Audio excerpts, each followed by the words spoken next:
What's going on, team? It's Caddy with Money Investing. I hope that you all are having an amazing day. So this is going to be our daily S&P 500 futures market update. So right now the futures market opened at 6 p.m. and we're down just about 10 basis points. So we're basically flat right now on this trading session. But today I wanted to go over the daily chart, and then we'll jump into the 4-hour chart, and then we will jump into the 5-minute chart, and I will give you guys a complete overview of where the pattern has been over the last few weeks. Where did we trade today? What are some of those key support and resistance levels? And where do I personally see the pattern and the stock market going in the near future?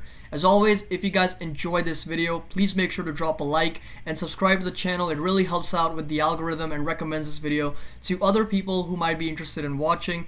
Also, hit that notification bell because these videos are going to be packed with some really important information, so you don't want to miss out on any future market updates and videos related to investing and technical breakdowns. So the first thing we're going to do is we're going to look into the daily pattern for the S&P 500 futures. Again, the ticker symbol is going to be ES1 with an exclamation point if you're on your TradingView platform. So one of the things that we have identified very clearly is that more recently it has been a very ascending pattern, essentially making higher highs and higher lows, and it has been bouncing off of these levels where it should be because it has been trading in this trend channel. Now, as soon as the S&P 500 futures hit that resistance at around 3240 level back on June 9th and June 8th, it essentially sold off all the way as low as 2950, and then it pushed up, and then for the better half of the last 2 weeks we have been consolidating, and you can see how the candles have essentially been going sideways.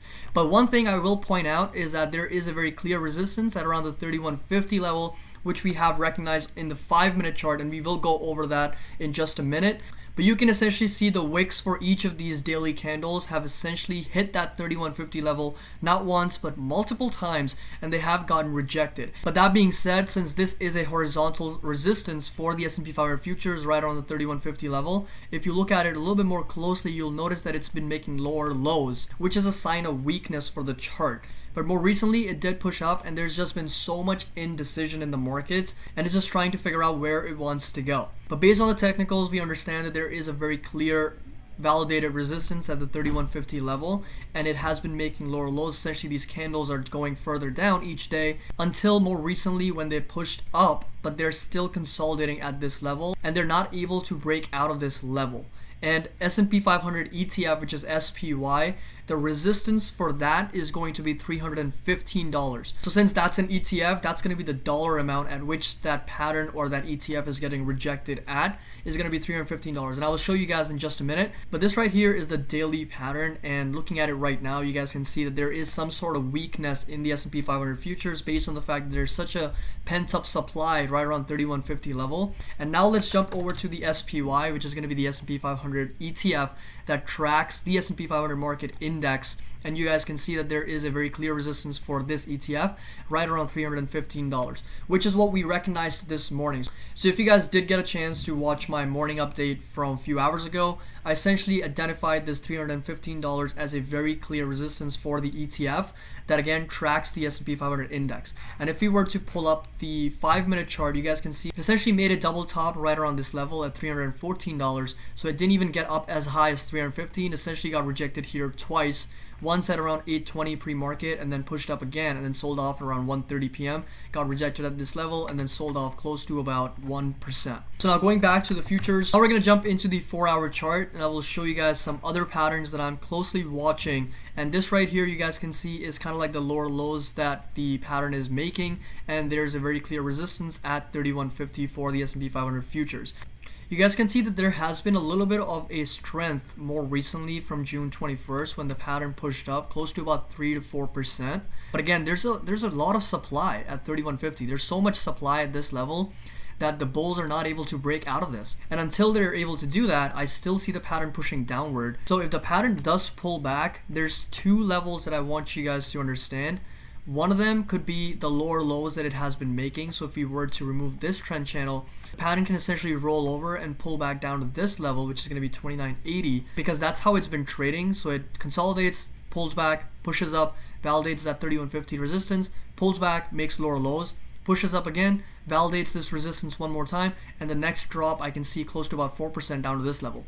But if this doesn't happen, then we can look at this higher low and the pattern pulling back down to this level, which is going to validate its trend channel, which it has been trading in between for the better half of the last 3 months, going back as far as March 23rd. So there's two support levels that I want you guys to closely watch. First one is going to be right around here, which is going to be around the 3020 level. And then if the pattern does break below that and starts making lower lows even further, then I can see the drop down to the 2980 level, which is going to be a drop of close to about 4.3%.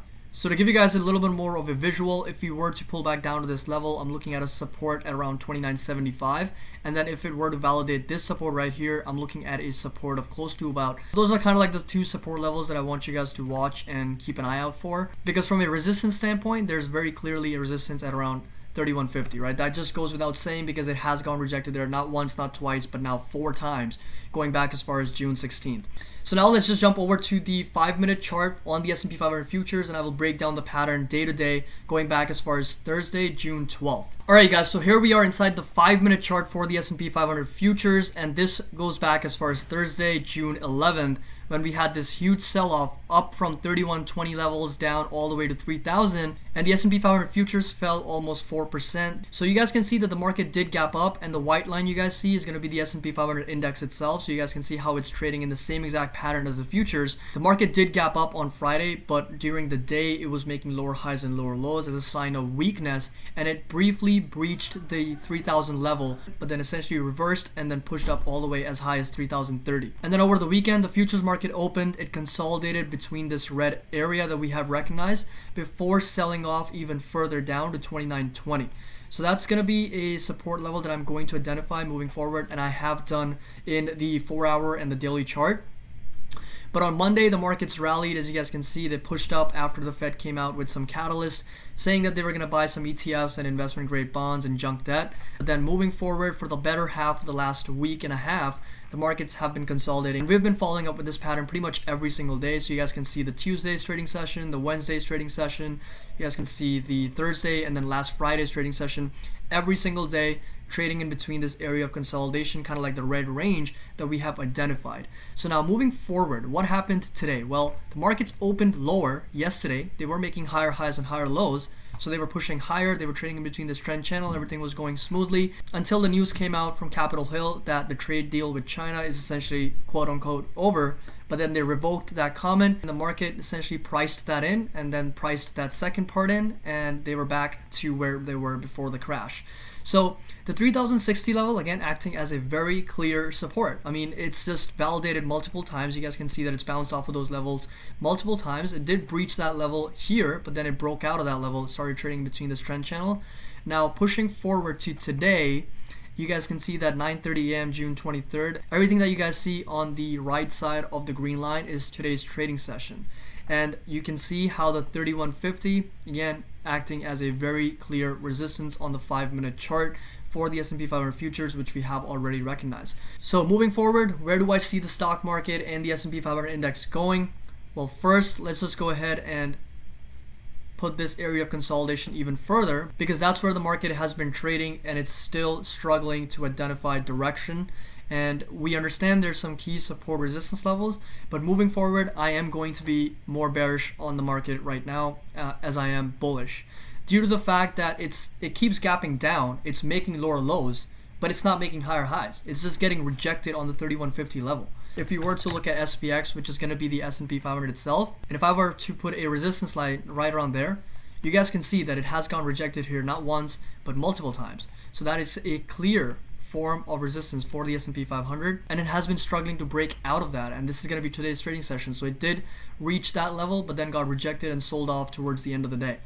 But from a support standpoint, we can't make the same argument. We don't have one concrete support that is getting validated each time. Essentially, the market is making lower lows, but it has a horizontal support.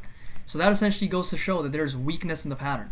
It's going lower than it did previously, but it's not going as high as it did previously, right? It's getting rejected at the same level, so there's supply at the same level, but the demand is getting weaker and weaker over time. So until that changes, until that overall trend changes and we see a higher low and we do break out of this 3150, my outlook will remain a little bit more bearish on the markets as opposed to bullish. To give you guys a complete recap for the S&P 500 futures and the index itself, very clear resistance at 3150, and it has been making lower lows, so it's been going further down as it did the previous time.